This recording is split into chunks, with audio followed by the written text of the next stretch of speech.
The call came just as I was finishing a 12-hour spinal surgery. My hands were still trembling from precision when my phone buzzed on the sterile tray. "Dr. Reynolds, it's your wife. Something happened to Ethan." Her voice was shaking, breaking between words. My son, my 10-year-old boy who'd learned to walk again because of the titanium braces I'd built myself. I tore off my gloves, ignoring protocol, heart pounding louder than the monitors. "What happened?" I demanded. There was silence, then a sob. Karen, the HOA lady, she ripped them off. She said he didn't deserve special treatment. I remember the sound of the scalpel hitting the floor. Everything went still. My brain couldn't process the words. I'd saved hundreds of children's legs in my career. But my own son, the child I'd promised would never crawl again, was lying on the pavement outside our own home, broken because of someone's cruelty. When I reached the neighborhood, blue lights flashed against white fences. Ethan was on a stretcher, his small legs trembling, metal braces twisted beside him like wreckage. His eyes found mine. "Daddy," she said. "I was cheating," he whispered before the oxygen mask covered his face. Karen stood on the porch, arms crossed, chin high. "You people think the rules don't apply to you," she sneered as officers questioned her. She didn't even flinch when they cuffed her. "Before you hear what happened next, tell me, where are you watching from? Because if you were me, standing there with your child's blood on your hands and your neighbor smiling, what would you have done?" I didn't know then that I'd met Karen before. Years ago, in a hospital room where I saved her daughter's life. Before that day, our neighborhood looked like something from a real estate brochure. Clean driveways, trimmed lawns, American flags fluttering from porches. Everyone smiled for the sake of appearances, especially Karen. She ran the HOA like it was a courtroom. Her every rule printed, laminated, and enforced with the precision of a military order. When we first moved in, I wanted peace. After years of overnight surgeries and hospital chaos, all I needed was quiet mornings with my son.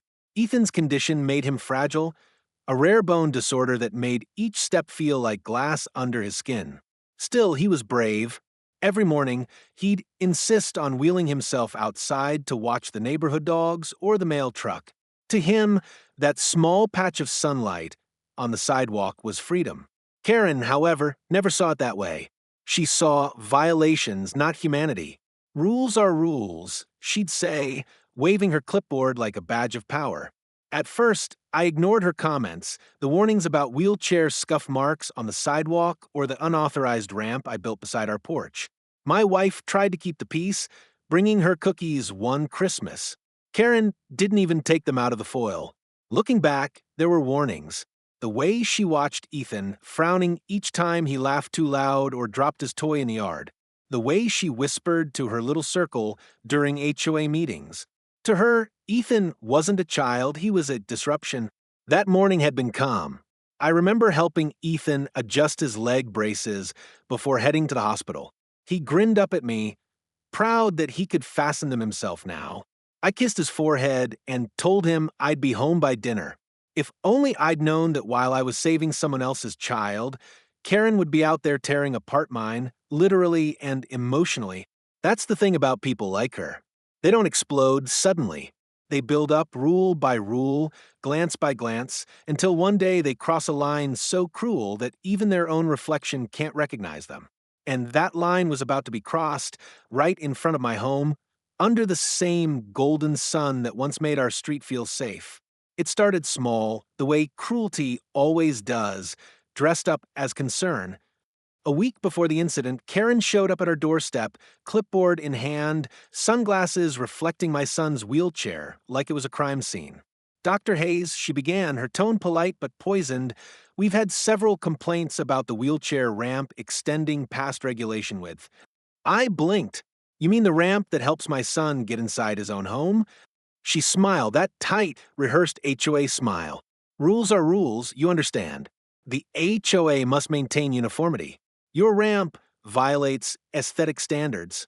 My wife, standing beside me, tried to reason with her. "Karen, it's not a decoration. It's a lifeline." But Karen only shrugged. Maybe you could carry him instead? That would keep the sidewalk clear. That was the first time I saw real anger in my wife's eyes. She shut the door without another word. I should have realized then that Karen wasn't just enforcing rules, she was enforcing control. 2 days later, I found a bright orange violation notice taped to our mailbox. Unauthorized modification, it read. The ink bled slightly in the heat, like it was sweating guilt. I crumpled it and threw it in the trash, thinking it would end there. But people like Karen don't stop when you ignore them, they escalate. She started watching Ethan from across the street. When he dropped a toy car on the pavement, she marched over and told him not to litter. When he laughed too loudly, she said noise carried through the cul-de-sac. One afternoon, I caught her taking photos of his wheelchair. I confronted her right there on the sidewalk. Karen, what are you doing? Documenting, she said simply, her eyes cold and empty. If you can't follow the rules, the board will have to act. The next HOA meeting turned into a trial. Karen stood before a dozen neighbors, waving her papers like evidence. The Hayes family continues to ignore regulations. Their ramp is an eyesore, and their child's equipment clutters community property. My hands shook as I stood to defend us, but the looks in that room said it all. No one wanted to oppose her. Fear of HOA fines had turned decent people into silent witnesses. That night, Ethan asked, "Dad, why doesn't Miss Karen like me?" I told him the truth hurts less when wrapped in kindness. She just doesn't understand yet, buddy. But deep down, I knew she didn't want to understand. She wanted obedience. And soon, she'd take her first Real shot, one that would change everything. After that meeting, something in the air around our street changed. Smiles became shorter. Conversations died when I walked by. Even the kids who used to wave at Ethan stopped coming near our driveway. Karen's influence spread like a quiet infection, invisible but everywhere. She started sending notices every other day. Wheelchair left unattended. Ramp repainting required. Unauthorized garden decoration. Each envelope was like a tiny wound, another reminder that she was watching. My wife called it harassment. I called it obsession. Then, one morning, we found the ramp freshly painted. Not by us, but by someone who'd poured white paint over the rails, ruining the grip texture. It was vandalism clear as day. Karen's house security cameras faced directly toward ours. When I asked to see her footage, she crossed her arms. Sorry, Dr. Hayes. My system was conveniently off that night. That smile again, that thin, smug smile that said she'd already won. I started documenting everything. Photos, timestamps, even the times her car lingered outside our home. I had no plans for revenge back then, I just wanted peace. But the harder I tried to protect my son, the more she pushed back. One afternoon, Ethan's wheelchair went missing. He'd left it by the porch while we had dinner inside. When we stepped out, it was gone. Panic hit me like electricity. We searched the entire block, the park, the sidewalks, even the dumpster. Nothing. Then I saw it, at the end of Karen's driveway, hidden behind her garbage bins. Scratched, muddy. I rang her bell. You took my son's wheelchair? She looked at me like I was the unreasonable one. Doctor, it was blocking the community walkway. I was going to return it after the inspection. I stepped closer, my voice low. He couldn't even get to bed without it. Her smile faltered for the first time. You people think sympathy gives you special rights. I froze at that phrase, you people. That night, I couldn't sleep. The walls of our home felt tighter, the neighborhood quieter than ever. I sat in Ethan's room, watching him sleep, and swore to myself, next time, I wouldn't stay silent. I just didn't know that Karen's next move was already set in motion. One so cruel, so calculated, it would make every previous act look like child's play. It happened on a Saturday, the kind of perfect, golden morning that almost dares you to believe everything is fine. Ethan was outside in his wheelchair, sketching the neighbor's golden retriever with those small, careful hands of his. My wife was watering the garden. I was on the porch, watching him, grateful for one quiet weekend where Karen hadn't found a new reason to intrude. Then I heard her voice, that sharp, grating tone that sliced through peace like broken glass. "Ethan, you can't stay there." I looked up. Karen was striding down the sidewalk in her blue HOA shirt and clipboard, eyes locked on my son like he'd committed a felony. "He's on the public walkway," she barked. "I've told you before, rules are rules. My wife put the watering can down. He's 10 years old, Karen. He's drawing." But Karen wasn't listening. She marched forward, heels striking the pavement like hammers. She grabbed the back of Ethan's wheelchair. "You're blocking the path. Move it." Time slowed. I was already halfway across the lawn when I saw Ethan's face, his smile vanish, his hands grip the wheels. "Please, I can't move fast," he said softly. And then she did it. She yanked. The wheelchair lurched sideways, one of the braces on his leg catching the curb. There was a metallic snap, the sound of a brace bending, followed by Ethan's cry that ripped through the quiet morning like a siren. Everything after that blurred. My wife screamed. I was beside him in seconds, hands shaking as I lifted him off the ground. His braces were twisted, one strap torn. He was sobbing, gasping through pain and humiliation. Karen stepped back, suddenly realizing the crowd that had gathered. Phones out, eyes wide. She tried to defend herself. It was an accident. He was in the way. But no one believed her. For the first time, her power cracked. I looked at her, really looked at her, and all I saw was the cold face of someone who had forgotten what being human meant. I wanted to scream, to break something, but all I said was, "You just destroyed more than a brace today, Karen. You broke what little humanity you had left." The police were already on their way. But as I held Ethan, one thought pulsed louder than the sirens approaching. This time, I wasn't going to let her walk away. The ambulance left with my wife and Ethan, lights fading into the distance, leaving the street thick with silence and whispers. I stood there, staring at the twisted metal brace still lying on the ground, a piece of my son's freedom snapped in half because of one woman's arrogance. Karen had retreated into her house, but not before giving one last line to the officers. It was an accident. He shouldn't have been there. They didn't arrest her. They just filed a report and left. "We'll let the HOA handle it," one of them said, as if my son's pain was a parking violation. That night, something inside me shifted. I wasn't just angry anymore, I was focused. For years, I'd studied anatomy, precision, cause and effect. But now I was studying her. I began collecting evidence, timestamps, witness statements, every violation notice she'd ever sent. I even pulled hospital records from the day I'd saved her daughter's life 3 years ago. I still remembered the case, a 5-year-old girl in critical condition after a car accident. I had worked for 14 straight hours to reconstruct her spine.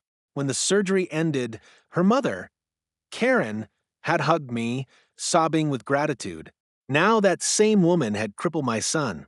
I made a call to an old friend, a detective I'd once helped during a medical investigation.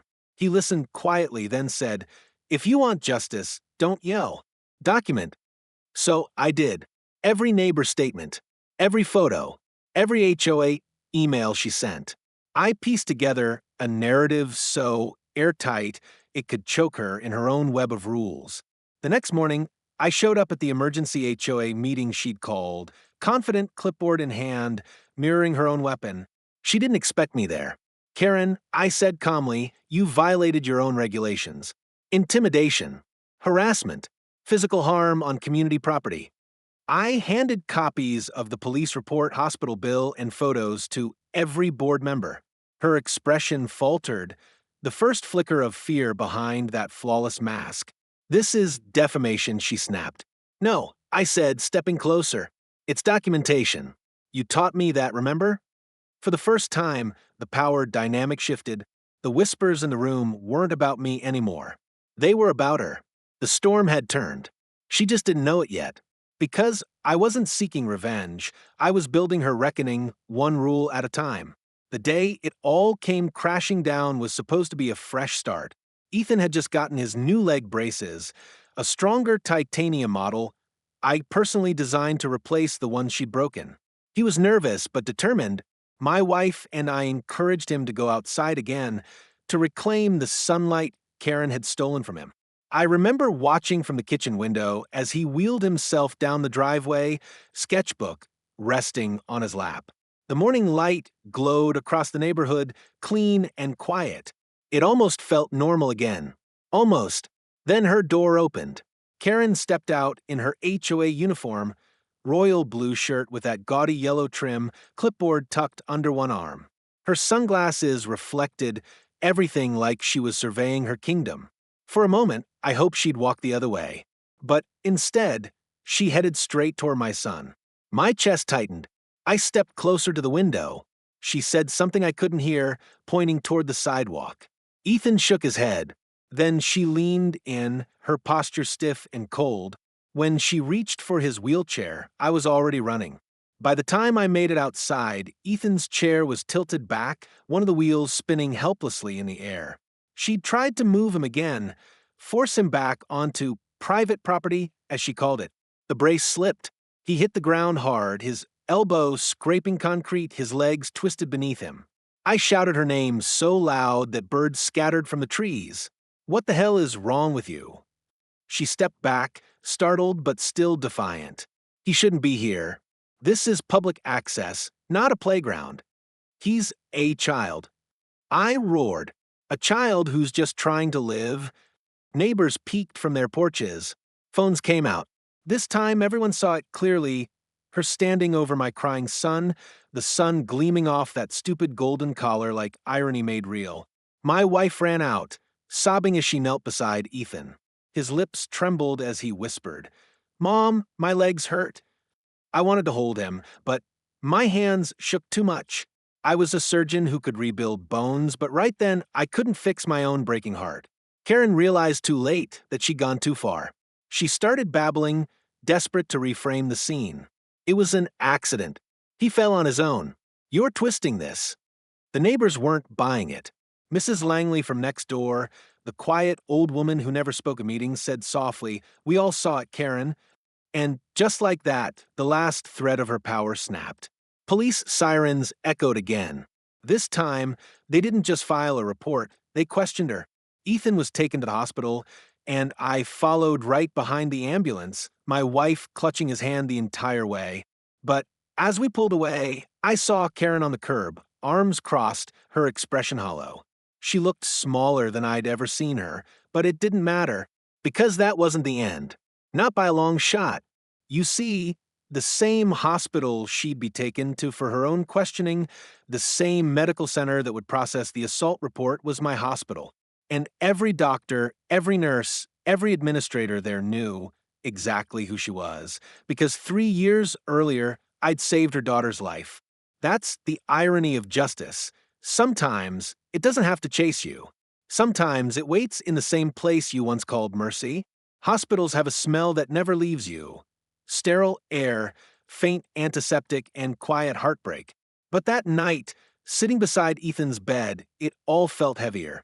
The rhythmic beeping of the monitor synced with my pulse, every note reminding me that my boy was hurt because of one person's pride. Ethan was asleep, his arm bandaged, both legs stabilized. The doctors said there were no new fractures, but the damage to his braces would take weeks to repair. My wife sat beside him, holding his hand like she could anchor him back to safety. I stepped outside to breathe, but the hallway didn't offer relief. Every nurse who passed gave me that sympathetic look, the one reserved for families of patients, not surgeons. For once, I wasn't the man in control of the room. I was the father who failed to protect his son. That's when my phone buzzed, a message from an unknown number. "You're exaggerating this. I didn't hurt him. Watch yourself. Karen." I stared at the screen, the glow of her words reflected in the sterile white of the corridor. She wasn't sorry. She wasn't scared. She was defensive, still pretending to be the victim in the story she wrote with her own cruelty.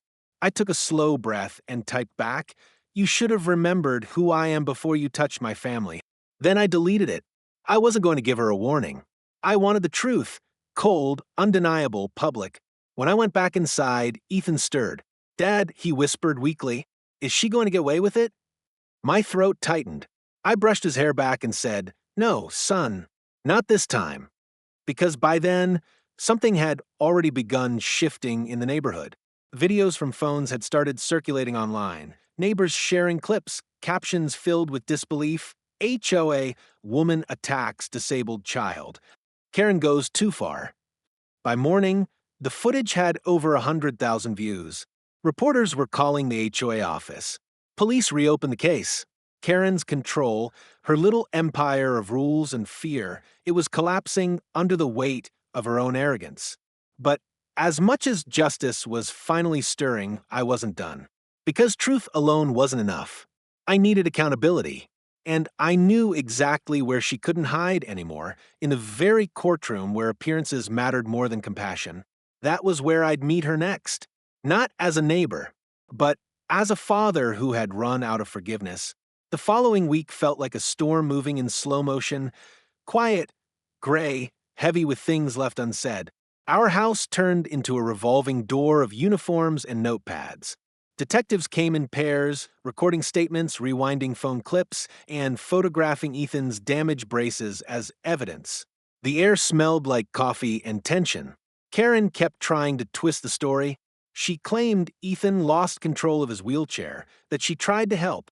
But videos told the truth: the tug on the chair, the fall, the way she stood frozen while everyone else rushed to help. When the detectives asked me if I wanted to press charges, I didn't even hesitate. Yes, I said, I want every minute of what she did on record. The police obtained a restraining order immediately. The HOA board released a public statement, sanitized and cautious, claiming they were shocked and deeply concerned. But I'd seen their faces before. Shock wasn't what they felt. It was guilt. They'd allowed her to act like a queen for years. Now they were scrambling to distance themselves from their own creation. When I returned to the hospital that night, the nurse at the desk greeted me with a faint smile. "Dr. Hayes," she said, "your son's a hero online." I frowned, confused, until she showed me her phone. A short clip had gone viral. Ethan lying on the ground, neighbors rushing to help, and Karen shouting in the background. It had millions of views, thousands of comments. People were furious, outraged, unified. For the first time, Karen's name wasn't said with fear, it was said with disgust. But justice wasn't complete yet. Detective Harris called me a few days later. "We're ready to move forward," he said.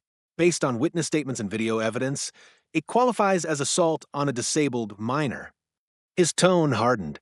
"She's not walking away from this." I hung up, staring at the phone, the weight of it sinking in. I wasn't angry anymore, just tired. Sometimes justice doesn't roar, it just exhales. That evening, I stood by Ethan's bed again. He was coloring quietly, humming to himself. His resilience humbled me. He looked up and said, "Dad, does this mean it's over?" I smiled faintly. "Almost, buddy," because the real ending wasn't in police reports or viral clips. It would happen under oath, where lies couldn't hide, and truth would finally speak loud enough for everyone to hear. That was the day I decided I wouldn't just show up to court as a witness. I would show up as the man who rebuilt broken things, and this time, that meant my son's dignity. The courthouse smelled like old wood and judgment. It wasn't my first time in one. I'd testified as a medical expert more times than I could count, but this was different. This time, I wasn't the calm, analytical surgeon on the stand. I was a father sitting behind his wounded son, watching the woman who broke him try to look innocent. Karen sat at the defense table in her neatly pressed HOA uniform, royal blue, gold trim, everything immaculate as if presentation could erase her cruelty. Her lawyer whispered in her ear, occasionally glancing back at me. He had that polished smirk of men who believed money could rewrite morality. The judge entered, gavel striking once. Court is now in session. The prosecutor stood, a woman named Sandra Lee, sharp, composed, and as relentless as fire. "Your Honor," she began, "this case isn't about a property line or neighborhood rule. It's about an adult in power who physically endangered a disabled child for her own ego." She played the video for the court. The sound of Ethan's chair tipping filled the room. His cry, soft, broken, echoed off the walls. My wife covered her mouth. The jury flinched. Karen stared forward, expression frozen. Sandra's voice stayed calm. That child's name is Ethan Hayes, 10 years old, born with a congenital mobility disorder. His father, Dr. Marcus Hayes, an orthopedic surgeon, designed his leg braces himself to help his son walk again. She turned toward me briefly. Those same braces were shattered because of the defendant's actions. When it was the defense's turn, Karen's lawyer adjusted his tie. Ladies and gentlemen, he began smoothly. My client made a mistake, but it was not malicious. She was attempting to enforce HOA safety guidelines. She believed the child was unsupervised, in potential danger. Danger from whom? Sandra cut in sharply. From her? He hesitated, fumbling for words. The courtroom murmured. Then came my turn. I walked to the stand, placed my hand on the Bible, and swore the oath. The wood of the railing felt cold under my fingers. Dr. Hayes, the prosecutor began, how would you describe your relationship with the defendant before this incident? Professional, I said evenly, but strained. She's filed dozens of complaints about our accessibility ramp, our trash cans, even the angle of our mailbox. My son was terrified of her. And yet, Sandra said gently, you saved her child's life once, didn't you? The courtroom went silent. Karen's head jerked up. Yes, I said, 3 years ago. Her daughter had a spinal condition. I performed the corrective surgery. She sent me flowers afterward. I never imagined that one day she'd harm my child. Sandra let the silence hang before speaking again. So when she pushed your son's wheelchair, she knew exactly who he was. Yes, I said, my voice steady but heavy. And she did it anyway. When it was Karen's turn to testify, she cried, spoke of stress, confusion, a misunderstanding, said she was deeply sorry. The words fell flat. The jury didn't look convinced. Then Sandra's final question cut through everything. Mrs. Holloway, when you saw that child on the ground crying, did you think of your own? Karen froze. Tears trembled, but her mouth stayed shut. The silence was her answer. The prosecutor turned to the jury. Justice, she said, isn't revenge. It's accountability. And accountability means we stop letting people hide cruelty behind rules. When the gavel struck at the end of that long day, the world seemed to exhale. The verdict would come next. But in that moment, as Karen sat trembling, the courtroom no longer felt like a battleground. It felt like truth had finally stood up and refused to sit back down. The jury was out for only 4 hours, just long enough for silence to start feeling like thunder. Every tick of the courtroom clock echoed inside my chest. Ethan sat beside his mother in the gallery, small hands gripping the armrest of his wheelchair, his face pale, but determined. He wanted to be there when justice was spoken. When the jurors filed back in, no one breathed. The foreman, a gray-haired man in a flannel jacket, handed a folded paper to the bailiff. The judge unfolded it slowly, eyes scanning the words, then looked up. On the charge of aggravated assault on a disabled minor, he said, voice firm, we find the defendant guilty. The sound that left my wife's throat was half sob, half relief. Ethan's eyes filled instantly. The judge continued reading. Reckless endangerment, assault with intent to harm, violation of disability protection laws. Guilty on every count. Each word landed like the steady beat of a heart finally finding rhythm again. Karen's head dropped into her hands. Her lawyer whispered furiously, already planning appeals, but her composure was gone. The same woman who'd strutted through our neighborhood, clipboard in hand, was shaking now, her face pale beneath the courtroom lights. Then the judge said, before sentencing, the victim's family may address the court. I stood. My legs felt like lead as I walked forward. Turning to the jury, I said, quietly, you didn't just give a verdict. You gave my son back his dignity. Then I looked at Karen.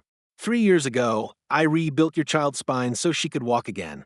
You repaid that by trying to take away another child's ability to walk. You used power to humiliate a family who only wanted peace. Today, that power ends. Karen looked up, eyes red, mouth trembling. I'm sorry, she whispered, barely audible. I nodded once. You should be. But your apology doesn't undo the fear you caused, the pain you left. I hope one day you understand what real strength looks like, because it's sitting right there in that wheelchair, still smiling through everything you did. The judge cleared his throat. Given the severity and the evidence, this court sentences the defendant to 12 years in state custody with no possibility of parole for 8. There was no cheering, no outburst, just quiet. A sacred kind of quiet that comes when something broken finally stops bleeding. As deputies led her away, Karen glanced back once, like she wanted to say more. I didn't meet her eyes. Some stories don't need final words. Ethan wheeled toward me, whispering, "Dad, does this mean we won?" I knelt beside him, took his hand, and said, "No, son, it means we healed. Because justice isn't victory, it's peace earned through pain." And that day, we finally had both. 6 months later, the neighborhood looked the same: trimmed lawns, pastel mailboxes, and quiet streets, but everything felt different. The house that once felt like a cage now felt like home again. Ethan's laughter had returned, lighter, freer, echoing through the same driveway where he'd once fallen. He'd recovered faster than the doctors expected. I'd redesigned his leg braces, stronger this time, with reinforced titanium joints, not just for support, but as a symbol. Every time he stood, it was a quiet act of defiance, a declaration that no cruelty could break what love rebuilds. The HOA had changed too. Karen's absence created a ripple that turned into reform. New members pushed for empathy-first rules, accessibility ramps, inclusion policies, neighborhood therapy partnerships. What was once a weaponized system became, slowly, something humane. People started waving again, talking again. And sometimes when they passed Ethan, they smiled, not out of pity but respect. One afternoon, while watering the small rose bush near the porch, Ethan asked, "Dad, do you think she ever thinks about me?" I looked at him, the sunlight catching on the metal of his braces. "Maybe," I said softly. "But I think what matters more is what you think about, son." He tilted his head. "I think I don't want anyone else to feel like I did." That simple sentence hit harder than any courtroom verdict. So we did something about it. Together, we launched a small charity, Project Step Forward, offering custom mobility devices for children bullied or mistreated because of disabilities. It started with a few donations, a few stories, then grew. Schools reached out, hospitals joined in, and soon Ethan's story wasn't just tragedy, it was transformation. Every time a new brace was delivered, Ethan would smile and whisper, "That's one more kid who won't fall." Some nights, I'd find myself watching him sleep, peaceful, dreaming, and think about how close we came to losing all this. How a single act of hate almost erased a lifetime of love. But it didn't, because love, when fought for, becomes unbreakable. As our story closed, I recorded a message for the viewers who had followed us through the pain and healing. If you were in my place, would you have forgiven her? Or fought for justice like we did? Tell me below, and remember, sometimes standing up isn't about anger. It's about love refusing to fall. And for the first time since that horrible day, I truly believed we'd stood tall again.